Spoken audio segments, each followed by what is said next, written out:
A YouTuber by the name of GBO Gaston was recently packed out in public online for the world to see. GBO Gaston is a dude that first gained internet fame, and I put fame in quotes, for going online directly after Nipsey Hussle had his life taken from him. And he jumped online and he said that he's the one that did it.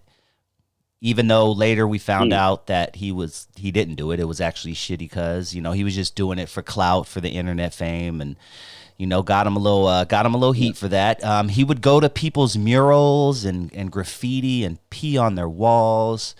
All this for internet clout. He'd go to people's grave sites, spit on the grave sites, and he's recording everything the whole time. Well, that clout caught up with him. He had his ass whooped pretty bad. Now, I'm not sure at the time of this recording if it was a group of people or if it was one person. But that being said, there is images online of some ladies, some little old, white ladies carrying him off and helping him after he got whooped up live on video for the world to see. When you hear something like this, before we dive too deep into it, what are your general thoughts? This is a different generation. So I don't relate to it. I don't really even understand it.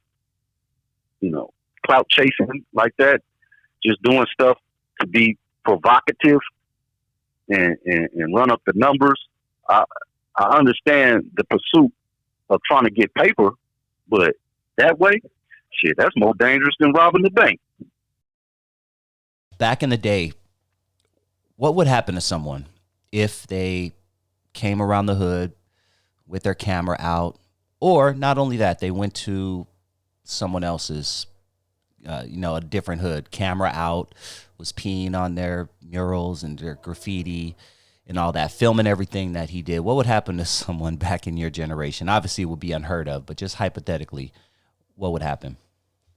I mean, people back in the day in my neighborhood in the Pueblos, we wasn't fond of cameras. If somebody showed up with This call and your telephone number will be monitored and recorded.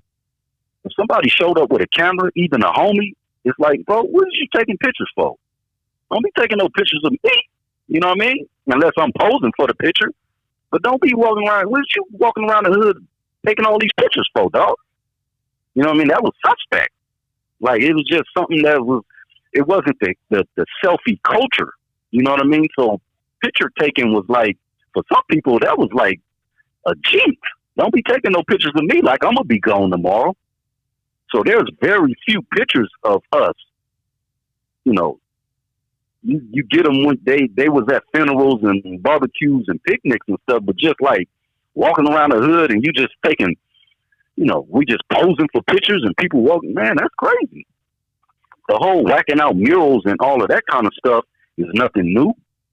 That's always been a thing. Jump out, whack it out, and somebody standing on point, strap, and you might get into a shootout trying to get away, but that was part of the gang culture and activity. Filming it? Who wants to see that? Like, why would I want to put myself on camera and let the people know and see exactly who I am, what I'm driving, when I'm doing something wrong? Like, that's just that didn't add up for us back then. That just didn't add up. One word that people have used to describe this guy, GBO Gaston, is they call him a crash out. Yeah, we used to call them crash dummies. Torpedoes. Them was the ones that go. Usually the people that was on crash dummy status was ones that was trying to redeem themselves and trying to they was on deck because they then probably got packed out about something or whatever the case, and now they're trying to redeem themselves and get back in the good graces of the gang or whatever it was. And then you had some that was just really like, I don't know, burnt out, as we would say. He burnt. Like, he just always doing something way out. I've come to find out later in life when I came to prison that some of these people that we was calling crash dummies or crash outs is actually mental health patients. I didn't come to find this out until I started going to prison with them. And I started seeing that they taking medications, they going to therapies, they in special housing units. And I'm like, damn. So it wasn't just an act.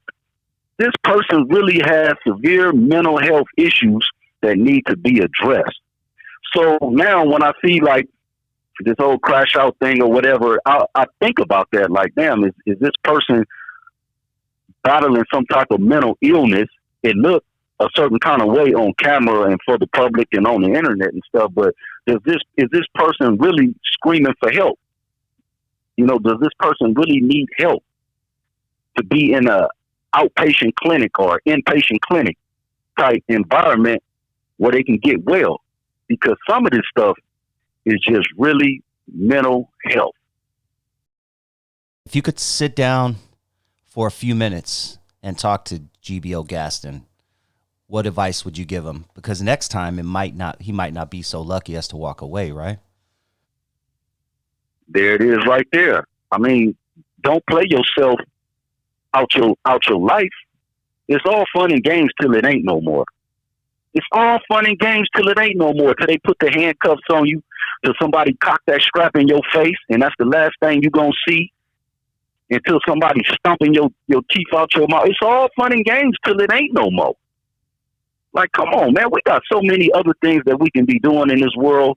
So many other things that we can be doing to better ourselves, to better our community, put some paper in our pocket, feed our family, take some wonderful trips. There's a life to be lived outside of the borders, outside of the geography that we grew up in. You ain't got to live and die right there. Spread your wings. You know, if you got some kind of real talent, people, and you have a way to market yourself, people will pay to be entertained. But it's not entertainment when you risking your life like that. Don't nobody want to see the next post of the young man with some angel wings on his back, talking about they raising a GoFundMe for him. What was that for? I mean, like, if the objective is to get paid, like run the numbers up and get the bag, you can't spend the bag if you did. So you got to be smart, you know, and people will pay for real talent and entertainment, you know. So get out there, spread your hustle, invest in yourself. If you want to be an actor, writer, athlete, scientist, whatever it is you want to be, invest in yourself, man. People will invest in you. The black community, the Hispanic community, those disenfranchised communities have more wealth than we know collectively. And when you have platforms like GoFundMe and stuff like that to put your story on, to let people know, like, hey, I'm trying to change my life. I want to get into this. I'm trying to go to community college. I need to raise $2,000. People will come to your aid and your assistance, whether you know it or not, man. You got millionaires that's watching these skits that'll say, hey, brother, you ain't got to risk your life like that, man. What are you trying to do? Let me give you a hand with that. This is a different time, and I just feel like they squandering the opportunity. They're squandering the opportunity, and now the gap, the chasm between the poor and the rich is getting ever wider, and that pretty soon it's going to be out of reach again. Trying to connect with people like millionaires and angel investors and all of these people that can really help us on the other side of that divide. So let's make the most of the opportunity that we have right now, man, to build ourselves, to build community, and just love one another, man. We ain't all this stuff. Sometimes, man, black and Latino people, poor people, or whatever, however you want to put it, man, can be worse than anybody they want to point the finger at. Park said it best. It's my own kind doing all the killing here. There ain't no white man driving up in no Ku Klux Klan truck with no white robes on, burning flags and crosses in South Central LA. Talking about, get over here, nigga, dragging you from the back of the truck. It's more likely a person that looked just like you. What are we doing? What are we doing? Ain't nobody to blame no more. That stuff is old, man. I'm not saying racism and all of this stuff doesn't exist. It's changed forms, but now it's starting to look like them Klan uniforms ain't white no more. They black. Damn, that's a bar. You know, they black Klan uniforms. KKK. K. Kings killing kings.